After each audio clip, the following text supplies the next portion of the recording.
اللہ کا سچا صاحب شریعت پابند شریعت ولی ہوتا ہے وہ کعبے سے بھی افضل ہوتا ہے، کعبے سے افضل ہوتا ہے۔ آپ کہیں گے ایسا کیسے ہو سکتا ہے؟ کعبے سے افضل، ہاں یہ بڑے بڑے مفتیوں سے آپ پوچھ سکتے ہیں، اللہ کا نیک بندہ ولی کامل کعبے سے افضل ہوتا ہے۔ ایک مرتبہ میرے سرکار نے کعبے کا خلاف تھام لیا اور ارشاد فرمایا، اے کعبے سن لے، تجھ سے بڑھ کر کے ایک مومن کی عزت ہے۔ یہ حدیث شریف میں لکھا ہے۔ ہم اپنی عزت کو نہیں سمجھ پا رہے، اللہ نے جو ہمارے سینوں میں ایمان کی دولت عطا فرمائی ہے، یہ ایمان اتنا قیمتی ہے کہ جس کے سینے میں جاتا ہے یہ کعبے سے افضل بنا دیتا ہے۔ مگر اس پر عمل بھی ہونا چاہیے، نہیں کہ ہم ارے گئے سب لوگ کعبے سے افضل ہو جائے، نہیں، جو واقعی میں متبع شریعت ہوتے ہیں، اللہ کے محبوب بندے ہوتے ہیں، ایسے لوگوں کے تعلق سے فرمایا گیا کہ جو نیک بندے ہوتے ہیں ان کی حرمت کعبے سے بڑھ کر دیں۔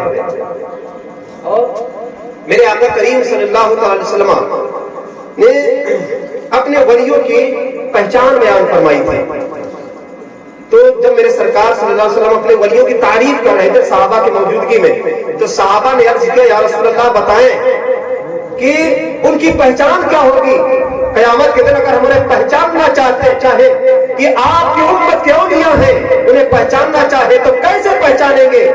میرے آقا فرماتے ہیں، میرے امت کے ولیوں کو پہچاننا چاہتے ہو تو سنو، کل بروز قیامت بھری محشر میں جن کے چہرے چاند و سورج سے زیادہ روشن ہو، سمجھ لینا یہ میرے امت کے اولیاء اکرام ہیں۔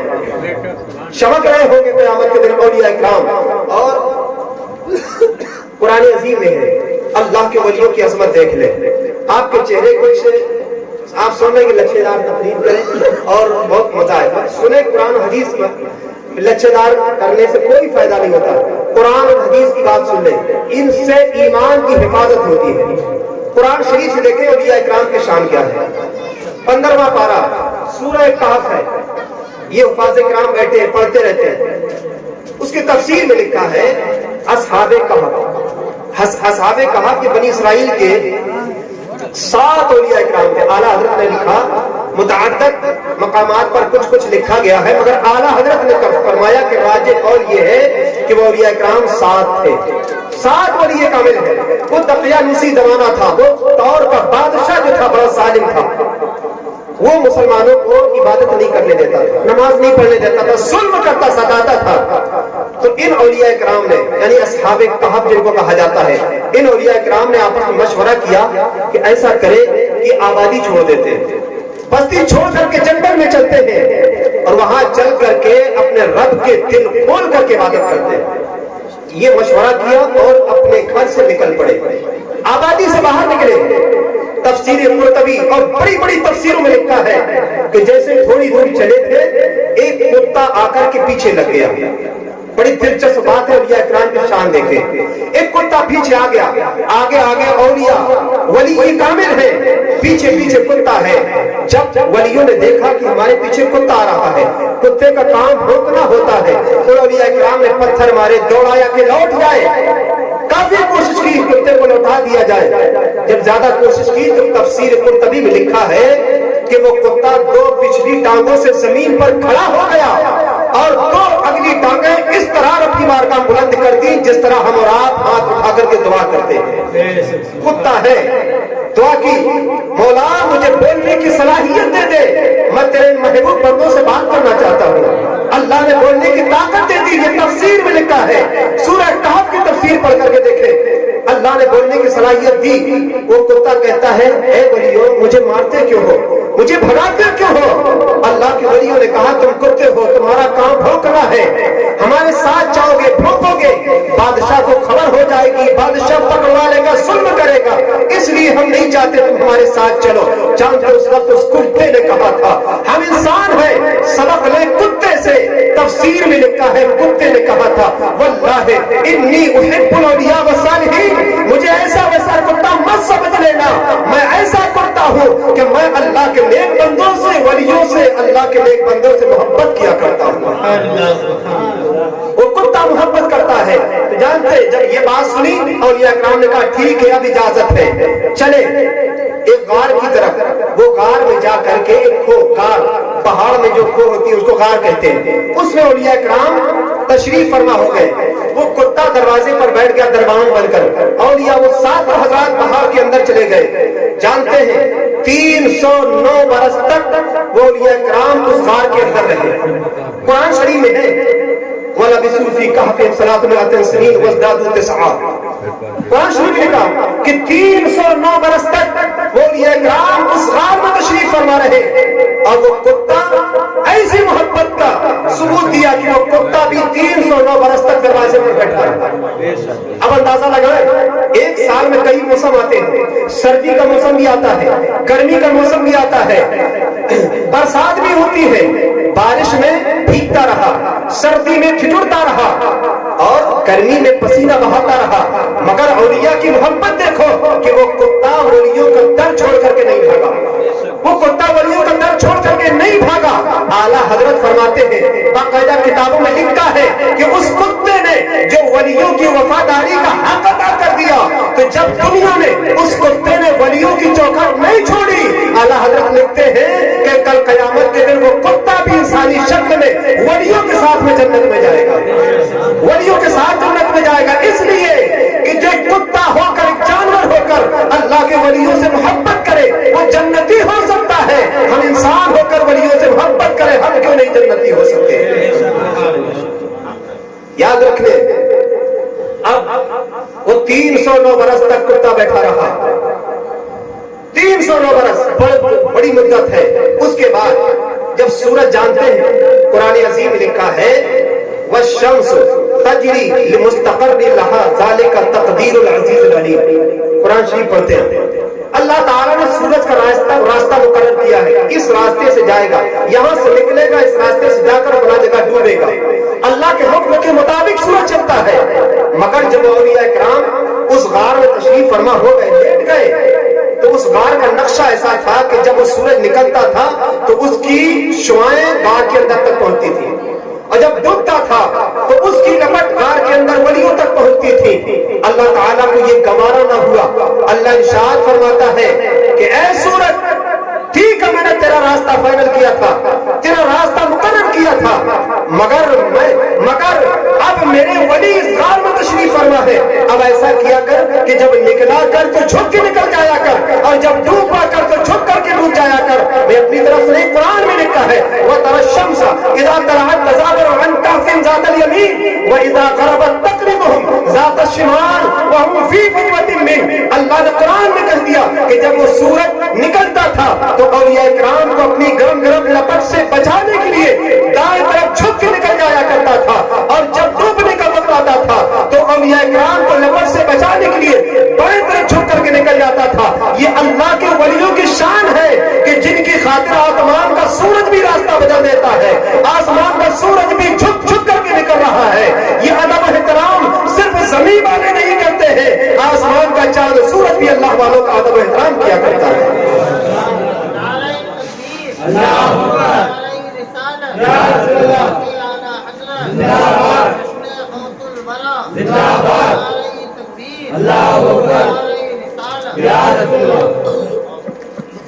اور آسمان کی بات آئی، سنیں پھر آگے. حضرت نصیر الدین چراغ دہلوی کا نام سنا ہوگا. اللہ والے ہیں. جانتے ہیں وقت کسی وجہ سے نماز عصر میں تاخیر ہو گئی. نماز عصر ابھی آپ نے ادا نہیں فرمائی تھی، سورج ڈوبنے کے قریب پہنچ گیا. یاد رکھیں کہ اللہ والوں کی جو حکومت ہوتی ہے صرف ہمارے اوپر نہیں ہے، بلکہ آسمانوں پر بھی ان کی حکومت چلتی ہے. آپ کھڑے ہو گئے، آسمان کی طرف دیکھا، سورج کی طرف اشارہ فرمایا نصیر الدین چراغ دہلوی نے. کہا کہ اے سورج، ابھی نصیر الدین نے عصر کی نماز نہیں پڑھی، اپنی جگہ ٹھہر جا. تاریخ بتاتی کتابوں میں لکھا ہے سورج اپنی جگہ رک گیا. آپ نے وضو فرمایا، عصر کی نماز ادا فرمائی، اور نماز ادا کرنے کے بعد پھر ارشاد فرماتے ہیں کہ اے سورج، اب نصیر الدین نے نماز عصر ادا کر لی ہے، اب اجازت ہے. جب اجازت پائی تب جا کر کے سورج ڈوبا تھا. یہ ہے اللہ والوں کی شان کہ وہ ہوتے ہیں زمین پر مگر ان کی حکومت آسمانوں پر بھی چلا کرتی ہے. تو بات چل رہی تھی اصحاب کہف کی، تو جانتے ہیں یہ اولیاء کرام کی شان ہے. کتابوں میں لکھا ہے کہ ولیوں کے ناموں کی برکت اعلیٰ حضرت نے کنز الایمان میں لکھی. کیا لکھا کہ یہ اولیاء کرام، یہ اصحاب کہف 7 حضرات ہیں، ان کے نام کسی کپڑے میں لکھ کر کسی کاغذ میں لکھ لے، رکھ لے، اگر کسی خزانے میں رکھ دیا جائے تو کوئی لوٹ نہیں سکتا، چوری نہیں کر سکتا۔ آپ جب نہیں ہو کسی کپڑے میں یہ نام لکھ کر کے ڈال دو، آپ بھول جائے گا، راستہ بند ہو جائے، آپ ان کا نام لے لیجیے، راستہ مل جائے گا۔ کسی کے اوپر جنات شیطان قبضہ کر لیے ہو، یہ اصحاب کہف کے نام لکھ کر کے لگا دو، جنات گھر چھوڑ کر کے بھگ جائیں گے۔ بے شمار فضیلتیں بیان فرمائی، مگر کہنے کا مطلب یہ ہے کہ اعلیٰ حضرت نے آگے یہ بھی لکھا ہے کہ یہ اولیاء کرام کی شان ہے، یہ اولیاء کرام کے ناموں کی برکت ہے، مگر اولیاء کرام کے ساتھ میں جو کتا تھا اس کے بارے میں بھی فرماتے ہیں کہ کوئی انسان یہ کہے وَقَلْبُهُمْ بَاسِطٌ ذِرَاعَيْهِ بِالْوَسِيدِ، اگر کوئی انسان یہ پڑھ لے تو نہ جانے کتنے کتے سامنے کھڑے ہو، کاٹنے والے کتے سامنے کھڑے ہو، اگر یہ پڑھ کر کے آپ نکل جائیں گے سارے کتے آپ کو دیکھ کر کے بھگ جائیں گے، اس لیے کہ اصحاب کہف کے نام میں اللہ نے وہ ہیبت رکھتی ہے کہ دنیا کے سارے کتے اس کے نام سے ڈرتے نظر آتے ہیں۔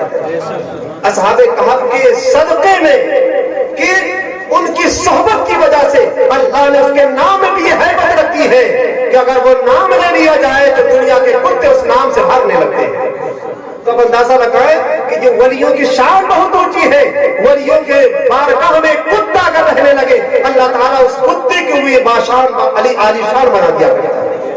تو ہم تو انسان ہیں، ہم تو اشرف المخلوقات ہیں، اگر ہم اللہ کے نیک بندوں سے محبت کریں گے یقیناً یہ محبت کل قیامت کے دن ہماری نجات اور مغفرت کا ذریعہ بنے گی۔ اور اللہ کے نیک بندے، اللہ کے ولی جو ہوتے ہیں نا، وہ صاحب تصرف، صاحب اختیار ہوتے ہیں، فل پاور ہوتے ہیں، وہ جس کو جو چاہے عطا فرما دے۔ خزانہ رب کا ہوتا ہے، خزانہ رب کا ہوتا ہے، اور بانٹنے والے یہ اولیاء کرام ہوتے ہیں۔ آپ نے حدیث سنی ہوگی، میں حدیث پوری نہیں بتاؤں گا، وقت نہیں زیادہ۔ حدیث آپ نے سنی ہوگی، علماء کرام سے سنتے رہتے ہیں، پڑھتے بھی رہتے ہیں کہ جب بندہ اللہ کا قرب حاصل کر لیتا ہے، اللہ کا محبوب بندہ بن جاتا ہے، تو پھر اللہ تعالیٰ اس کے ہاتھ بن جاتا ہے جس سے وہ کام کرتا ہے، اس کی آنکھ بن جاتا ہے جس سے وہ دیکھتا ہے، اس کی زبان بن جاتا ہے جس سے وہ بولتا ہے۔ یہ آپ نے حدیث سنی ہوگی، حدیث قدسی ہے۔ مگر جانتے ہیں لوگ اعتراض کرتے ہیں کہ ولی بغداد میں ہے، ندیرہ میں کیسے آ سکتے ہیں؟ ولی اجمیر میں ہے، ندیرہ میں کیسے آ سکتے ہیں؟ ان کی مدد یہاں کیسے آ سکتی ہے؟ تو یاد رکھنا حدیث بتا رہی ہے کہ جب بندہ خدا کا قرب حاصل کر لیتا ہے تو ہاتھ تو بندے کا ہوتا ہے مگر مدد خدا کی ہوتی ہے، آنکھ بندے کی ہوتی ہے، دیکھنا خدا کا ہوتا ہے، زبان بندے کی ہوتی ہے، بولنا خدا کا ہوتا ہے۔ اب کسی کو اگر خدا کی قدرت کا انکار ہے، اگر کوئی خدا کی قدرت کا انکار کرے تب یہ بول سکتا ہے، ورنہ جو خدا کی قدرت کا معترف ہے، ماننے والا ہے، وہ کبھی ولیوں کے اختیار کو جھٹلا نہیں سکتا ہے، اس لیے کہ اس میں کمال ولی کا نہیں ہے بلکہ ولیوں کے ہاتھ اور پیر اور زبانوں سے خدا کی قدرت کا ظہور ہوا کرتا ہے۔ اب اس میں یہ نہیں کہا جائے گا کہ غوث اعظم اتنی دور سے یہاں کیسے آ جائیں گے، بلکہ یہ کہا جائے گا کہ غوث اعظم کی زبان سے خدا بول رہا ہے، خدا بولتا ہے، بظاہر زبان غوث اعظم کی ہے مگر اس میں جو الفاظ ہے، جو بولنا ہے، وہ خدا کا ہو جاتا ہے۔ جو اللہ کا نیک بندہ بن جاتا ہے پھر اللہ تعالیٰ کی قدرت کا مظہر بن جایا کرتا ہے۔ اللہ تعالیٰ نے اپنے ولیوں کو بے شمار تصرفات عطا فرمائے۔ اب غوث اعظم کی محفل ہے، بڑی توجہ کے ساتھ سن لیں، ہم سے کہا گیا تو کچھ اصلاح کی بات کر دیں۔ غوث اعظم، حدیث شریف آپ نے سنی ہوگی، حدیث شریف میں لکھا ہے کہ کامل ایمان اس وقت ہوتا ہے جب تک بندے کے اندر یہ صلاحیت پیدا نہ ہو جائے کہ جو چیز اپنے لیے پسند کرتا ہے وہی دوسرے کے لیے پسند کرے۔ ایسا نہیں کہ ہم اپنے لیے اچھی چیز پسند کریں، اپنے بھائی کے لیے کچھ گھٹیا۔ اس میں ایمان تو ہے مگر کامل ایمان والا نہیں ہے۔ کامل ایمان والا وہ ہے جو اپنے سے اچھا دوسرے کو سمجھے اور اپنے سے اچھا دوسرے کو پسند کرے، یہ کامل ایمان ہے۔ مگر آج ہم غوث اعظم کی محبت میں جشن غوث الورا منا رہے ہیں، غوث الورا کی بات سنیں اور اس پر عمل کرنے کی کوشش بھی کریں۔ تو غوث پاک کیا فرماتے ہیں؟ یہ حدیث شریف تحریر فرماتے ہیں. یہ حدیث شریف بیان کرنے کے بعد کہا کہ یہ حدیث سچ ہے، یہ حدیث میرے سر آنکھوں پر ہے کہ کامل ایمان اس وقت ہوتا ہے جب بندے کے اندر یہ صلاحیت پیدا ہو جائے کہ جو چیز اپنے لیے پسند کرے اس سے بہتر، اس سے ویسی چیز اپنے بھائی کے لیے پسند کرے. یہ حدیث ہے. مگر غوث اعظم فرماتے ہیں یہ حدیث سچ ہے، مگر عبد القادر کہتا ہے کہ ایمان اس وقت کامل ہوگا جو چیز جب تک یہ کیفیت نہ آ جائے کہ جو چیز اپنے لیے پسند کرے اس سے بہتر اپنے بھائی کے لیے پسند کرے. یہ غوث اعظم کا فرمان ہے. اب ہم اندازہ لگائیں کہ غوث اعظم کا نعرہ لگاتے ہیں، کیا یہ غوث اعظم کا فرمان پر ہم عمل کرتے ہیں؟ نہیں کرتے. میرے سرکار کی حدیث ہے، سرکار کی حدیث سنیں. ہم ایمان والے ہیں، مسلمان ہیں، اس نبی کا کلمہ پڑا ہے، اس نبی کی بات اگر نہیں مانتے ہیں تو ہم نافرمان کہلائیں گے. حدیث شریف لکھا ہے، میرے سرکار ایک جلسے میں ہے، تقریر فرما رہے ہیں، صحابہ کا مجمع ہے. اسی دوران میرے سرکار نے ایک صحابی کی طرف اشارہ کیا، اے میرے صحابہ اگر تم یہاں پر جنتی دیکھنا چاہتے ہو تو میرے اس صحابی کو دیکھو. تمام صحابہ نے ان کو دیکھا، یہ لیکن نبی کا فرمان تھا. تمام صحابہ نے ان کو دیکھا ٹکٹی باندھ کر، یہ جنتی. نبی نے سب کے سامنے بھرے مجمع میں جنتی ہونے کی بشارت دے دی. مجمع ختم ہو گیا. کچھ لوگ مل کر کے ان کے گھر گئے جن کے بارے میں میرے سرکار نے فرمایا تھا کہ ان کو دیکھو یہ جنتی ہے. ان کے گھر گئے اور کہا کہ بھائی جناب یہ بتاؤ تم کون سا ایسا عمل کرتے ہو، کون سا ایسا وظیفہ ہے کہ جس کی برکت سے اللہ کے رسول نے بھرے مجمع میں تمہیں جنتی ہونے کی بشارت دی ہے. تو جانتے اس صحابی نے کیا کہا تھا؟ یہ ہمارے لیے درس ہے، سبق ہے. آقا فرماتے وہ صحابی کہتے ہیں میرے پاس اور تو کوئی بڑا عمل نہیں، بل صرف اتنی سی بات ہے کہ جب اپنے میں نیک یعنی مومن بندے کو، ایمانی بھائی کو جب ترقی کرتا دیکھتا ہوں، بڑھتا دیکھتا ہوں، اس کو خوشحالی میں دیکھتا ہوں تو اللہ کی بارگاہ میں دعا کرتا ہوں مولا مومن بھائی کو اور ترقی عطا فرما دے، مولا میرے ایمانی بھائی کو اور ترقی عطا فرما دے. بس اپنے ایمانی بھائیوں کو ترقی میں دیکھ کر میں خوش ہوتا ہوں. بس یہی میری اتنی سی ادا ہے کہ اللہ کے رسول نے بھرے مجمع میں مجھے جنتی ہونے کی بشارت عطا فرمائی ہے. اب یہ تو بشارت ہو گئی کن کے لیے؟ جو اپنے مومن بھائیوں کو خوشحالی میں دیکھنا چاہتے ہیں. مگر آج ہمارا ماحول کیا ہے؟ ہم کیا چاہتے ہیں کہ ہمارا بھائی اگر بڑھنا چاہتا تو ٹانگ کھینچ کر گرا دے، ہم سے آگے نہ بڑھ جائے، پیچھے رہے، ترقی نہ کر جائے. ہم سے آگے بڑھ جائے گا تو پھر ہم ان سے نیچے ہو جائیں گے، پھر ان سے بات نہیں کر پائیں گے. یہ سوچ ہماری ہو گئی. یہ حدیث کے بالکل خلاف ہے. صحیح جنتی ہونے کی بشارت یہی ہے کہ وہ صحابی تھے جن کا یہ نظریہ تھا، اللہ کے رسول نے بھرے مجمع میں جنتی ہونے کی بشارت دے دی. یہ بشارت صرف صحابی کے لیے نہیں، آنے والے قیامت تک آنے والے ہر امتی کے لیے ہے. جس کے اندر بھی یہ صلاحیت پیدا ہو جائے گی انشاءاللہ کل قیامت کے دن وہ جنت کا حقدار بنے گا. ساری ادھر ادھر کی باتیں، دشمنیاں، عداوت چھوڑ دیں اور اپنے اندر یہ کیفیت پیدا کریں، یہ صلاحیت پیدا کر لیں کہ ہم اپنے ایمانی بھائیوں کو ترقی میں دیکھنا پسند کریں گے. اگر یہ صلاحیت آ گئی تو یقین جانو کہ ہمارا ایمان بھی کامل ہو جائے گا اور اللہ اس ایمان کی برکت سے ہمیں جنت میں عالیشان محل بھی عطا فرمائے گا. اور ہم مسلمان ہیں، غوث اعظم کا ذکر کر رہے ہیں، غوث اعظم کی باتیں کر رہے ہیں. غوث اعظم کی تعلیمات کو بھی دیکھیں. غوث اعظم کا صرف نعرہ لگانے سے غوث کی محبت نہیں آئے گی، صرف جلسہ جلوس کرنے سے غوث کی محبت کا ثبوت نہیں ملتا، بلکہ ہمارے علماء نے فرمایا کہ کسی کی محبت کا سچا ثبوت یہ ہے کہ اس کی سچی پیروی کی جائے، اس کے نقش قدم پر چلا جائے، جو انہوں نے فرمایا حتی الامکان اس پر عمل کیا جائے، عمل کی کوشش کی جائے، تب جا کر کے ان کی روح خوش ہوگی. اب ان کے ہم سچے چاہنے والے عاشق کہلائیں گے. غوث اعظم کی بارگاہ میں ایک شخص پہنچ گیا. سب دیکھیں مسجد سامنے ہے، بہت سے لوگ ہیں سامنے اذان ہوتی ہوگی نماز کے لیے نہیں جاتے، اور بہت سے لوگ تو ایسے ہیں کہ مسجد کے پاس بیٹھے باتیں کرتے، اذان ہوتی ہے تو پھر چل دیتے، چلو اپنے گھر چلتے ہیں. بتائیے اذان سن کر کون بھاگتا ہے؟ آپ سمجھ سکتے ہیں. مومن کا معاملہ یہ ہے کہ اذان سن کے مسجد کی طرف بھاگتا، اور اذان سن کے جو دور بھاگے آپ خود جان سکتے ہیں یہ کس کی صفت ہے۔ غوث اعظم کی بارگاہ میں ایک شخص گیا، قریب ہے، تم دستی کا زمانہ ہے، فاقہ کشی گزر رہی ہے، کسی نے مشورہ دیا کہ ایسی کڑ کڑ کر کے زندگی گزارنے سے کیا فائدہ ہے، چلے جاؤ بڑے پیر کی بارگاہ میں، غوث اعظم کی بارگاہ میں چلے جاؤ، بڑے اونچی شان والے ہیں، تمہارے حق میں دعا کر دیں گے، خوشحال ہو جاؤ گے۔ چلے جاؤ، کہا کہاں رہتے ہیں، کہا فلاں جگہ چلے جاؤ، وہاں عبد القادر نامی شخص ہے، انہی کو غوث اعظم کہا جاتا ہے، جاؤ دعا کرانا، کام بن جائے گا۔ وہ شخص گیا، تھکا ہارا تھا، غریب تھا، فاقہ کش تھا، گیا، پوچھا کسی سے کون ہے غوث اعظم، بتایا وہ سامنے بیٹھے، گیا ہاتھ باندھ کر کھڑا ہو گیا، سلام پیش کیا، غوث اعظم نے نگاہ اٹھائی، کہا کیسے آنا ہوا؟ عرض کرتا حضور میں بڑا غریب انسان ہوں، صبح کھا لیتا ہوں تو شام کے لیے سوچنا پڑتا ہے، شام کو کھاتا ہوں تو صبح کے لیے فکر مند رہتا ہوں۔ تو کہا پھر؟ کہا حضور آپ کی بارگاہ میں اس لیے آیا ہوں کہ آپ دعا کر دیں میں بھی خوشحال ہو جاؤں۔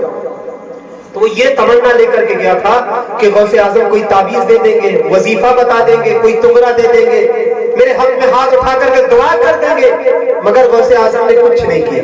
غوث اعظم نے کہا کہ اچھا خوشحال ہونا چاہتے ہو؟ کہا ہاں۔ کہا کہ ایسا کرو اپنے گھر جاؤ، اپنے گھر جا کر کے اپنے دروازے پر پردہ ٹانگ دو جا کر۔ بڑی توجہ کے ساتھ سنا، غوث اعظم ہے یہ، ولیوں کے ہر بات میں حکمت ہوتی ہے۔ کہا گھر جاؤ، دروازے پر پردہ ٹانگو۔